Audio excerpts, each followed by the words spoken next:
यार जुनैद, ये 2-3 दिन तुम्हारी परजाई गई हुई थी गुजराले, तो मैंने बाजार से रोटी खाई है। गई हुई थी या वैसे ही? जरूर बात खोल के तुम्हें सुनाऊं। वो अंदाज भी होता है गुफ्तगू का। हाय, ये तो वो है। क्या कहते हैं कि अंदाज बयां, और गर्चे भी है। बहुत ही शौक है। वो वाला। यार ये मैंने बाजार से रोटी खाई है तो मुझे अंदाजा हुआ है कि ये वजीर आला शहबाज शरीफ साहब ने ये जो रोटी 2 रुपए की है, इनको किसी ने मशवरा दिया था यार वो बंदा तो मुझे मनाओ। क्यों? यार रोटी 2 रुपये की कर दी है, सालन साथ जो 60 रुपये का, उसका क्या करना है? ओह हाँ। 2 रुपये की रोटी लेके क्या पानी में भिगो के खानी है जी? अब तुम्हें और क्या चाहिए? 2 रुपए में तुम्हें मुर्गी भी खिलाएं साथ? नहीं, मेरा मतलब है कि जो 50-60 रुपए का सालन है, उसको अगर आधी कीमत पे लाते तो वो ज्यादा फायदा था गरीब आदमी का, या 4 रुपए की रोटी 2 रुपए की करने से फायदा हुआ? चले आधी कीमत पे भी ना लाते, उसमें जो है मुनासिब कमी लाई जा सकती है मेरा ख्याल है। और सिर्फ उसके लिए कोई तरद्दुद करने की जरूरत नहीं है। सिर्फ इतना कर लें कि जो प्राइस कंट्रोल हमारा सिस्टम है उस पर नजरसानी करें। अब तो तरह तरह की कमेटियां हैं ना कीमतों के कंट्रोल के लिए। यार इतनी कमेटियां माई ने नहीं डाली होती जितनी वजीर आला ने डाली हुई है। तो उस वक्त जब मगरबी पाकिस्तान के गवर्नर नवाब अमीर मोहम्मद खान थे तो कोई सिर्फ एक इदारा था प्राइस कंट्रोल के लिए, लेकिन गवर्नर की जो जबान से निकले हुए लफ्ज थे वही कानून था, वही सब कुछ था। और पूरे सूबे में किसी की जरूरत नहीं थी कि जो प्राइस बताई गई है उससे एक आना भी कोई ज्यादा ले सके। पंजाब में लाहौर में बैठ के आप सब्जी इस्तेमाल कर रहे हैं वो महंगी है, और कराची जहां पर गिरदोनवा में कहीं सब्जी नहीं उगती, वहां की जो सब्जी है वो लाहौर की निस्बत कम कीमत पे वहां पे दस्तयाब है। इसकी क्या वजह है सर? कम अज कम जो है अगर एक थक जाती है ना सब्जी इतनी दूर जाकर, तो इसलिए थकावट की प्राइस- वजह से फिर सस्ती बिक जाती है। नहीं, सिर्फ मसला वही है कि प्राइस कंट्रोल का मौसर निजाम नहीं है हमारे यहाँ। यही जो कमेटियां दर कमेटियां हैं, ये जो असल में है इनके हमारे यहाँ इस वक्त तुम्हारी इतला के लिए तुम्हें बता दूं कि एक वफाकी इदारा है और 4 इदारे सूबाई सतह पे हैं जो प्राइस कंट्रोल के लिए काम कर रहे हैं। और प्राइस कंट्रोल का हाल तुम्हारे सामने है।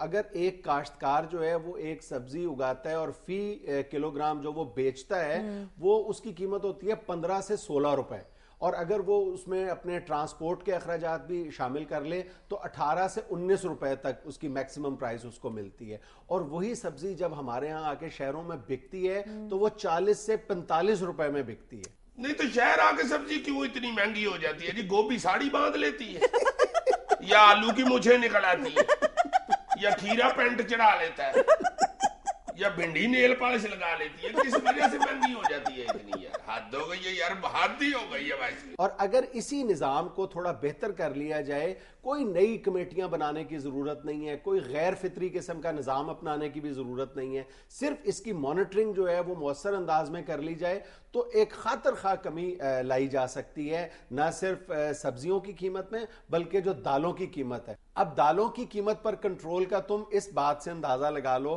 कि पास्को ने कुछ अरसा पहले जो मूंग की दाल खरीदी थी वो 22 रुपए में खरीदी थी, और जो फरोख्त की है वो 28 रुपए पर किलो के हिसाब से फरोख्त की है।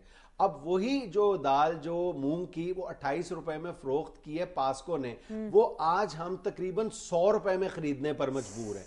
इस तरह तकरीबन 300 जो फीसद है वो इजाफा हो चुका है सिर्फ मूंग की दाल में। और ये सारी की सारी जो मूंग की दाल है उसकी जो बड़ी वजह है उसमें इतनी महंगाई होने की, वो ये है कि हमने अपने प्रोग्राम में भी इस तरफ तवज्जो दिलाई थी कि उसकी एक जो बड़ी मिकदार है वो हिंदुस्तान और दुबई स्मगल हो रही है, और स्मगलिंग पर उसकी रोकथाम मुनासिब वक्त पर नहीं की गई। तो इसलिए आज जो है गरीब आदमी को जो यानी दाल और जो सब्जी है वो भी रोटी के साथ खाने के काबिल नहीं रहा। इस सारी सूरत हाल का नतीजा ये निकलता है कि हिंदुस्तान में आज जो दाल मूंग है उसकी कीमत 125 रुपए से कम होकर 102 और 104 रुपए आ चुकी है, और पाकिस्तान में 28 रुपए से बढ़कर तकरीबन 100 रुपए तक पहुंच चुकी है। यार गोश्त तो वैसे ही हाथ की पहुंच से दूर हो गया ना। मुझे ये डर है और कुछ देर बाद लोग शादियों पे दालें ना पकाया करें, आपस में बैठ के तड़ी से बातें किया करेंगे। मैंने अपने लड़के की शादी पे माश की दाल पकाई थी, बड़ी मजेदार। लोगों ने मुंह में उंगलियां लेनी, यार माश की दाल पका ली, हाय हाय हाय हाय।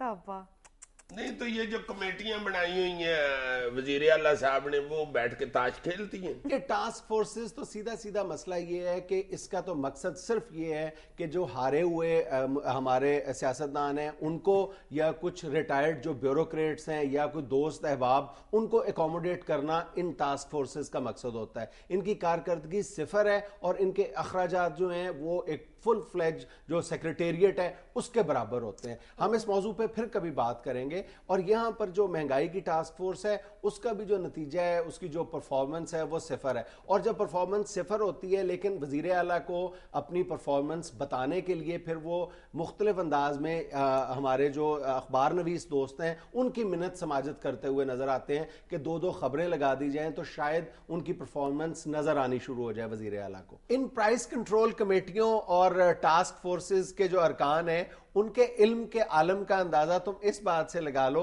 कि पिछले दिनों यहां पे एक चीफ सेक्रेटरी की सदारत में एक मीटिंग जारी थी जिसमें एक एमपीए साहब ने बहुत जोशो खरोश से फरमाया कि हाँ जी सूबे में बहुत ज्यादा महंगाई हो गई है और जो छोटे गोश्त की कीमत है वो 250 रुपए किलो तक पहुंच गई है। तो मीटिंग में एक शख्स, एक और शरीक था, उसने ये उसके इल्म में इजाफा किया मौसूफ एमपीए के कि जनाब गोश्त की कीमत जो है वो 450 रुपए तक पहुंच चुकी है, जिस पर दोनों में कुछ जो है वो तलख कलामी तक बात जा पहुंची थी। अब अगर इन कमेटियों के अरकान का अपने ये आलम है दिलचस्पी का, तो फिर किसने महंगाई कंट्रोल करनी है और किसने कीमतों पे नजर रखनी है? यार ऊपर से रमजान मुबारक आ रहा है तो ये प्राइस तो जाके छत को लग जानी है। लोग तो अन्य वाह बदीद हो जाते हैं, यार देखो कैसे गुनाहगार लोग हैं कि रमजान मुबारक में बजाय सस्ता करने की चीजें और ऊपर ले जाते हैं। मैं सदके जाऊं मुर्शद पाक, ओए ओए वजीर आजम साहब और वज़राए आला साहब, खुदा के वास्ते ये रमजान से पहले तो कुछ देर के लिए अमीर मोहम्मद खान ही बन जाए जनाब। प्राइस कंट्रोल कर लें जनाब। मस्कीन गरीब आवाम जो रोजा रखती है उनका बेड़ा गर्क हो जाता है शॉपिंग के दौरान। बड़ी मेहरबानी आपकी। नाज़रीन, यहाँ हम लेते हैं एक छोटी सी ब्रेक, हमारे साथ रहिएगा।